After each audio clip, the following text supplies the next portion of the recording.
नमस्कार दोस्तों, स्वागत है आपका। आज हम बात करने वाले हैं उत्तर प्रदेश की। जी हाँ, उत्तर प्रदेश जहां अभी हाल ही में राज्य के दूसरे हाथी अभ्यारण्य को स्वीकृति दी गई है। जानेंगे ये राज्य का दूसरा हाथी अभ्यारण्य कौन सा है, साथ ही साथ इससे जुड़ी हर वो बात जो कि आपके एग्जाम पॉइंट ऑफ व्यू के लिए इंपॉर्टेंट है, सबको आज की इस वीडियो में डिस्कस करेंगे। तो बिना ज्यादा समय लिए चलिए वीडियो को शुरू करते हैं। सबसे पहले जानते हैं सुर्खियों में क्यों है।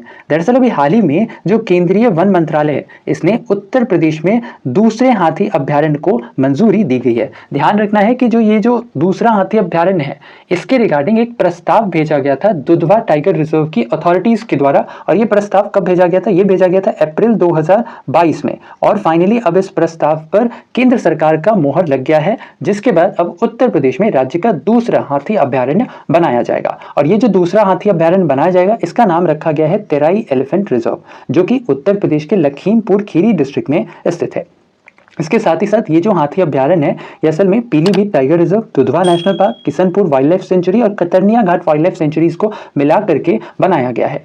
साथ ही साथ ये जो तेराई एलिफेंट रिजर्व है, इसका जो कुल क्षेत्रफल होगा यह तकरीबन 3049.39 स्क्वायर किलोमीटर के क्षेत्र में फैला हुआ है। साथ ही साथ ध्यान रखना है कि ये जो एलिफेंट रिजर्व है, ये एक्चुअली में देश का 33वां एलिफेंट रिजर्व है, जबकि उत्तर प्रदेश का यह दूसरा एलिफेंट रिजर्व है। अगर यह उत्तर प्रदेश का दूसरा एलिफेंट रिजर्व है, तो उत्तर प्रदेश का पहला एलिफेंट रिजर्व कौन सा था? तो ध्यान रखना है कि जो उत्तर प्रदेश है, यहाँ का पहला एलिफेंट रिजर्व था, इसका नाम था शिवालिक, जो कि उत्तर प्रदेश के सहारनपुर और बिजनौर डिस्ट्रिक्ट में स्थित है। इसे एक्चुअली में वर्ष 2009 में बनाया गया था। अच्छा, यहां से एक और सवाल बन सकता है। ध्यान रखना है कि जो अभी जो बनाया गया है, ठीक है, इसका नाम है तेराई एलिफेंट रिजर्व, ठीक है। ये एक्चुअली में देश का 33वां एलिफेंट रिजर्व है। लेकिन अगर पूछ लिया जाए 32वां एलिफेंट रिजर्व कौन सा है, तो ध्यान रखना है देश का 32वां एलिफेंट रिजर्व है अगस्त्यामलाई एलिफेंट रिजर्व, ठीक है। क्या नाम है? अगस्त्यामलाई एलिफेंट रिजर्व, जो कि तमिलनाडु में स्थित है। लेकिन और साथ ही साथ ये भी पूछा जा सकता है कि देश का 31वां एलिफेंट रिजर्व कौन सा है, तो ध्यान रखना है देश का 31वां एलिफेंट रिजर्व था सिंगफन एलिफेंट रिजर्व, जो कि नागालैंड में बनाया गया था। इसके अलावा बात एलिफेंट की करें तो जो हाथी है, ये एक्चुअली में दो प्रकार का होता है। एक होता है अफ्रीकन एलिफेंट और दूसरा होता है एशियन एलिफेंट। जो अफ्रीकन एलिफेंट होता है, इसका साइंटिफिक नेम लैक्सोडोंटा अफ्रीकाना होता है, और जो एशियन एलिफेंट्स होते हैं, इनका साइंटिफिक नेम एलिफेस मैक्सिमस होता है। ये दोनों ही ध्यान रखना है, इंपॉर्टेंट है। अच्छा, इसके साथ ही साथ भारत में हाथियों की स्थिति की बात करें तो जो भारत है, यहाँ एक्चुअली में वर्ष 2010 में जो हाथी हैं, इन्हें natural heritage animal of India का दर्जा दिया गया था। इसके साथ ही साथ हम लोग हर वर्ष 12 अगस्त को विश्व हाथी दिवस के रूप में भी मनाते हैं। इस दिवस का मुख्य उद्देश्य लोगों के बीच हाथियों के संरक्षण के रिगार्डिंग जागरूकता लाना है। इसके साथ ही साथ जो हाथी है, इसे एक्चुअली में Indian wild life protection act 1972 के शेड्यूल 1 के तहत भी संरक्षण प्राप्त है। यानी कि जो हाथी है, इसकी संख्या एक्चुअली में भारत में घटती जा रही है ड्यू टू पोचिंग। लगातार इसका शिकार होता है, और शिकार होने की वजह से क्या हो रहा है कि इसकी जो आबादी है, इसकी जो जनसंख्या है, वह धीरे धीरे घटती जा रही है, जिसकी वजह से इसे Indian wild life protection act के तहत शामिल किया गया है।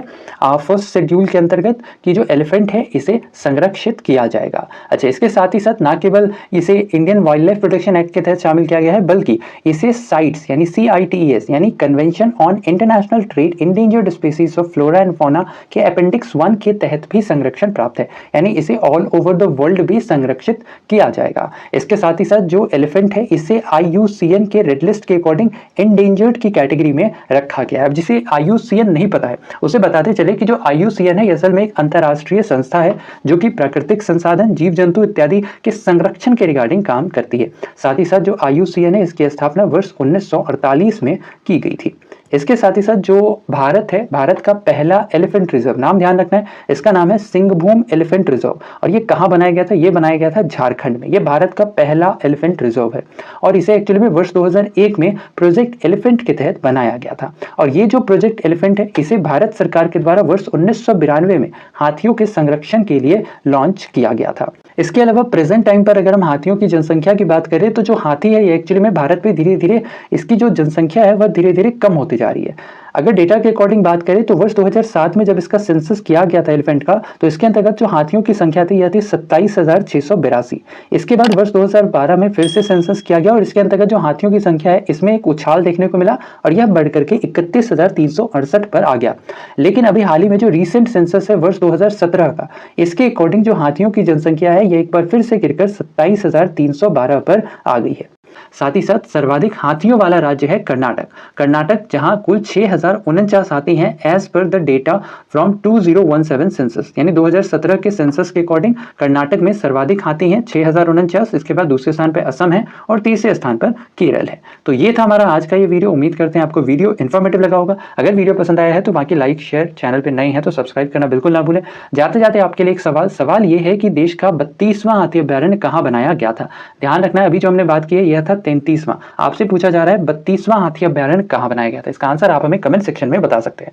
तो बस आज के लिए इतना ही। अपना ख्याल रखें, स्वस्थ रहें, सुरक्षित रहें। आपसे फिर अगले वीडियो में मुलाकात होगी। तब तक के लिए धन्यवाद। Goodbye, take care.